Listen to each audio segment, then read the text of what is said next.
after the recent events that happened to me and my friends, I decided to give up my hobby of visiting abandoned buildings forever. My name is Sergey. I am 26 years old. Until recently, my friends and I were fond of searching for all kinds of abandoned buildings, which, according to legends, were inhabited by ghosts and other paranormal things. We had our own YouTube channel where we posted videos from these places. Of course, we didn't see any ghosts there, so we had to be tricky to tie fishing line to doors and other objects and use it to move them while acting surprised and frightened, as if they were actually being moved by some paranormal force. What you wouldn't do for views and likes. And the subscribers loved it. Most believed that there were real ghosts and were looking forward to the next videos. There were 5 people on our team: me, Andrei, Ayer, Alia, and Ira. Each time we were divided into 2 teams, a guy and a girl, and Ayer was the one who was adjusting the above-mentioned manipulations with objects on our way. We split up in different directions of the building. Everyone had their own camera for filming in the first person. Cameras were also placed in the corridors and different rooms. We were constantly combing through various forums and other information sources in search of new interesting locations. For many of them, we created our own mystical legends to make some intrigue while visiting them. In the city where we lived, there are no longer any buildings that have not been filmed, so we had to travel to other cities and villages where we found something interesting. A few days ago, we received an interesting email from our subscriber asking us to visit an abandoned hospital in the Lviv region of Ukraine, which is legendarily haunted by an angry ghost who harms everyone who visits it. Several teenagers have even gone missing, last seen near that place. The subscriber, whose name is Maxim, said that he and his friend once went there and saw with their own eyes how some invisible force picked up a stone that was lying inside the hospital and threw it at them, hitting his friend in the head, which left him injured for a week. They tried to demolish the building several times, but every time they were about to do it, there were accidents or equipment breakdowns. In short, everyone is afraid of this place and avoids it. We were interested in Maxim's story, and we decided to go there on our next trip to verify or refute what the subscriber had said. Just before we left, we scoured the internet for information about this hospital. From what we found, there were references to missing teenagers, the tragic deaths of 2 workers while trying to dismantle the building, and several other posts by local stalkers who had encountered something paranormal while wandering around. Well, I think we should go, Andrei suggested. The place seems to be worthy of attention. Let's see what kind of poltergeist lives there, he added with mockery. Okay, let's pack our things and let's go. The place is popular. I can already imagine how many views we'll get from this video, said Igor. So, having gathered all the equipment and other necessary things, the team and I loaded into the car and set off to meet the adventure. We left at about 1 p.m., and the shooting was supposed to start in the evening. The area was guarded after the accidents, so we had to find a way to get there without being noticed. Arriving in the village where the building was located, we decided to meet with Maxim to find out how to get inside safely without being caught by the guards. So, after calling and agreeing on a meeting place, we started waiting for him. Oh, hi. I'm Maxim. It's great that you agreed to come. I've been watching all your videos, our new friend exclaimed with delight as he approached us. Thank you for the invitation. Could you take us to that hospital without being seen? I asked him. Sorry. But I can't, unfortunately. Don't think I'm a coward, but after what I saw there, I don't really want to go there again, Maxim replied nervously. But I can show you which side is better to enter from. The guard makes his rounds at 9 p.m. He doesn't go inside, he just walks around, then leaves, and it takes about 20 minutes before you can enter. There will be no problems. Well, okay. Then we will wait for the evening and meet near the hospital. You'll show us where the entrance is. We agreed on everything, and after finishing the conversation, we went to the pre-booked room in the hostel, which was located 5 kilometers from the hospital, to wait until it was dark. Do you believe that what happened to Max is true? Alia asked on the way. Well, judging by the way he's afraid to go in there, someone did throw a stone at him, but who it was is another question. Maybe there was someone else there besides them and they decided to scare them, Ira answered. Today we will see for ourselves, added Igor. When we arrived at the hostel, we had lunch, rested, and rechecked our equipment for filming. Waiting for the evening, we left the hostel and headed to the hospital, where we were supposed to meet our guide, Maxim. Max has been waiting for us, Alia said, noticing him as we approached our destination. We arrived. Andrei, Ayer, and the girls got out of the car, taking their bags with them, and I drove the car away and parked it at the entrance to the park, on the outskirts of which this abandoned hospital was located. Returning to my friends, I greeted Maxim again, and after standing for about 2 minutes, we followed our guide through the unmarked path to the entrance of the building. We had to walk through the same park, which also looked abandoned, to the backyard of the hospital, which, by the way, was fenced with barbed wire. However, Max knew a secret entrance, a small hole in it, through which he could get directly into the territory. Here's the secret entrance, Maxim said in a half-whisper, approaching the fence and pulling back a piece of cut mesh that was tied to the rest of the fence with laces. You wouldn't notice it at first, Andrei said. Yeah, it's so the guard won't notice, Max replied, although he never comes through here anyway. He quickly walks around the hospital and gets out of here. He must have seen something, too, or he's just afraid of stories about it. We said goodbye to Maxim, thanked him for his help, and climbed through the hole in the fence and headed for the entrance. The only way to get inside the hospital was through the door to the basement, as all the other doors were locked. They must have forgotten about this one. Outside, we filmed what the hospital looked like from the outside, quietly went to the entrance, opened the door, and turned on the flashlights and entered the basement. Oh, it's creepy in here, Iris said, looking around under the light of the flashlight. Yeah, just what we needed, Ira added with satisfaction. The basement was a long corridor with several small rooms on each side, in which there were overturned metal cabinets on wheels, bottles of some kind of medicine, an old battered wheelchair in one, and a bunch of other garbage. Several pipes stretched from the ceiling, rusted from time. After walking a couple of meters, Alia suddenly jumped back and screamed when she saw something on the floor. What's wrong? I asked her, running up to her. There's a huge rat. I almost stepped on it. I exhaled with relief, and the rest of my friends laughed. We haven't even started filming yet, and you're already scared, Andrei joked. And we moved on. After another 5 minutes of wandering around the basement, we eventually found a staircase that led directly to the hospital corridor. Well, the moment of truth? Ira exclaimed, grabbing the door handle.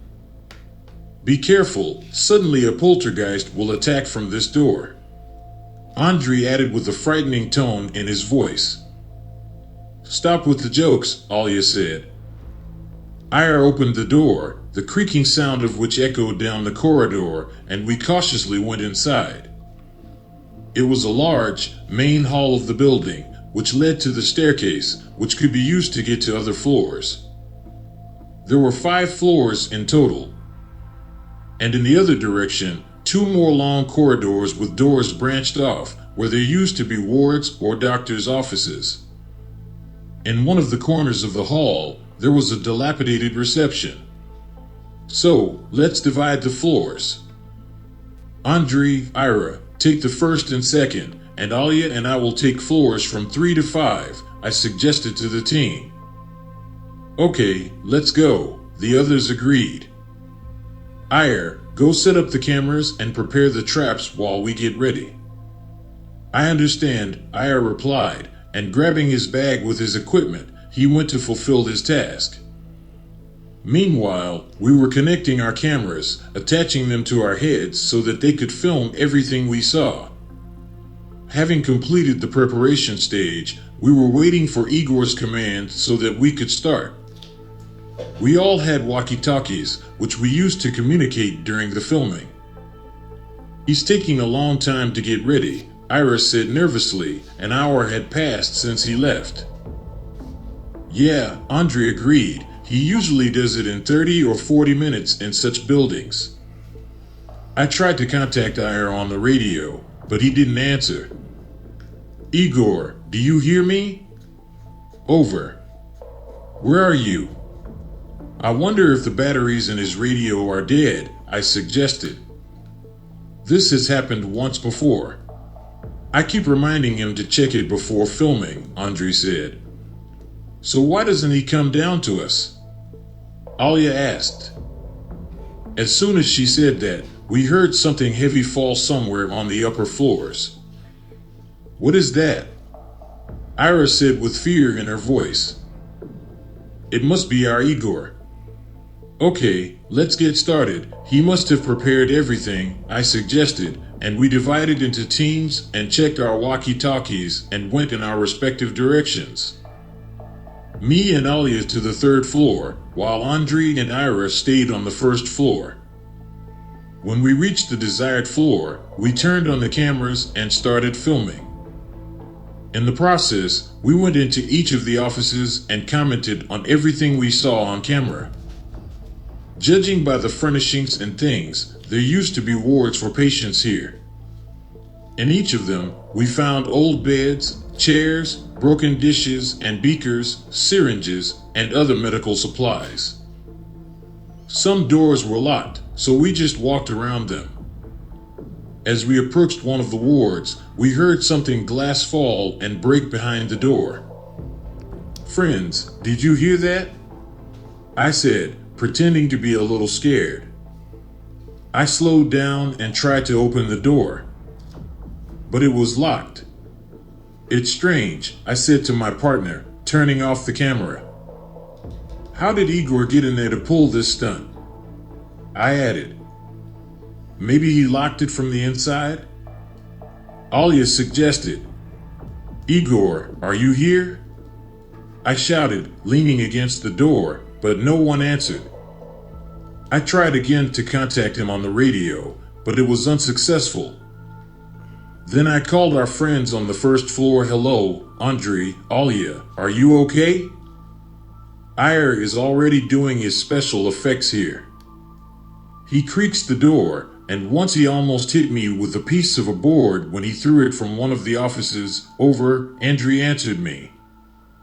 I wondered if he was on our floor now, because a minute ago we heard something glass fall and break behind the door of the ward we were passing. Over. Maybe our Ira has learned to teleport, Andre joked, and we ended the call. Okay, Olia, let's keep going. Maybe something fell by itself, I said to Olia, and turning on the camera, I went further down the corridor. When I was about 2 meters away from that ward, something suddenly slammed into the same door with all its might, causing Alia to run up to me, screaming. And I was quite frightened by the surprise. What the hell is that? I said to Alia in a trembling voice. I don't know, she answered. At the same moment, Ira contacted us on the radio, screaming hysterically, Guys, help, it took Andre, some shit is going on here. It was clear from the shortness of breath in her voice that she was running away from something. Ira, hide somewhere, run into a ward and hold the door open from the inside. I said to her, trying to calm her down. Yes, okay, now. For a moment, the connection was lost, but after 30 seconds, Ira spoke into the radio again. Hello, I'm hiding in the ward. Please take me away from here. I'm very scared. Andre, I got scared and left him, she continued to hysterical. Ira, we're coming, calm down, and tell me exactly where you are. I'm on the first floor, at the end of the corridor, in the penultimate ward.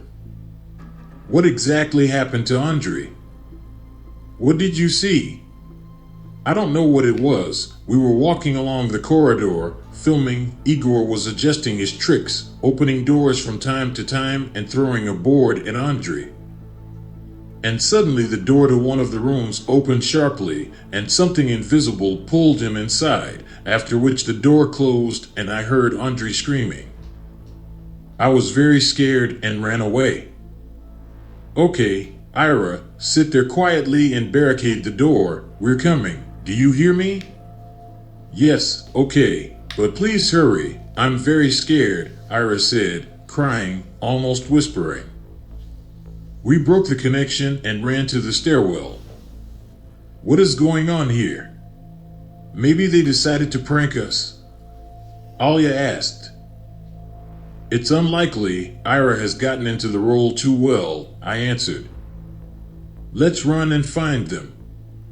As we were running up to the first floor, we heard a noise that sounded like someone forcibly knocking down a wooden door, and then Ira's loud, piercing scream, which subsided in a matter of seconds. Oh, my God, Ira, Alia screamed, and I immediately ran in the direction of the scream. As I was running up to the office with the door smashed in, I saw Ira's body on the floor, and I wanted to run inside to see how she was doing. When suddenly something threw me backwards with a forceful push, and the door slammed shut, and I hit my head against the wall and lost consciousness. I woke up in some ward with my head bandaged. Alia was sitting next to me, crying quietly. When she saw that I was awake, she bent down to me and asked in a worried voice, Sergey, are you okay? Where are we? What happened? That ghost, or whatever it was, threw you against the wall when you wanted to run into the room where Ira was lying. You hit your head and fainted. I dragged you here. It knows we're here. I propped the door with everything I could. It tried to break it down several times. I don't know how long it'll last. Olia, we have to get out of here. No, I'm afraid everyone is dead except us, my partner answered in a half-hearted voice. Let's wait a little longer. If it doesn't break anymore, we'll try to go out into the corridor and quietly get to the basement. After sitting for 20 minutes, we started unlocking the ward door. The option of leaving through the window was immediately eliminated, as they were all barred. Having dismantled the barricades as quietly as possible, we opened the door and went out into the corridor. The door to the ward where Ira was open, so we decided to see if her body was still there. When we looked inside, we saw only a large pool of blood on the floor. Ira was nowhere to be found. Alia started crying. I hugged her, trying to calm her down, and we headed back to the corridor. We had to get to the main hall, to the entrance to the basement, so we went there very carefully, without making any noise. When I got there, I whispered to my friend, Olia, this door is very squeaky, and the paranormal creature will hear us anyway, so when I open the door, run as fast as you can to the exit. Do you understand me? Yes, okay, and you? I will run right behind you. Are you ready? I asked, holding onto the door handle. We turned on the flashlights. I sharply pulled the door open, and it creaked open, after which we quickly ran into the basement and ran as fast as we could to the exit. We had about 10 meters to run, and suddenly Alia fell down and started shouting, Sergey, help me. An invisible force grabbed her and quickly pulled her back. I ran after her and grabbed her arm to pull her back. But the evil one threw Alia upward with incredible force, and she hit the basement ceiling and fell to the ground lifeless. "No, Alia!" I cried out. But her body was picked up again by the entity and dragged back into the hall, slamming the basement door shut. I jumped to my feet and ran out of the damned hospital. Once outside, I ran as fast as I could to the hole in the fence and crawled through it to the car. I got behind the wheel, started the engine, and drove away. That night I called the police and told them everything that had happened. Of course, they did not believe me about the paranormal power. After searching the hospital, they did not find the bodies of my friends. I was interrogated several more times about the case, but the investigation was suspended due to a lack of evidence. I tried to call Maxim, but he was constantly out of reach. As it turned out later, he was reported missing. And last night, something happened that made me feel scared. I received a text message from my friends, Andre, Ira, and Alia, in which they wrote, "Why did you leave us here, Sergey? Come back, we have to finish filming."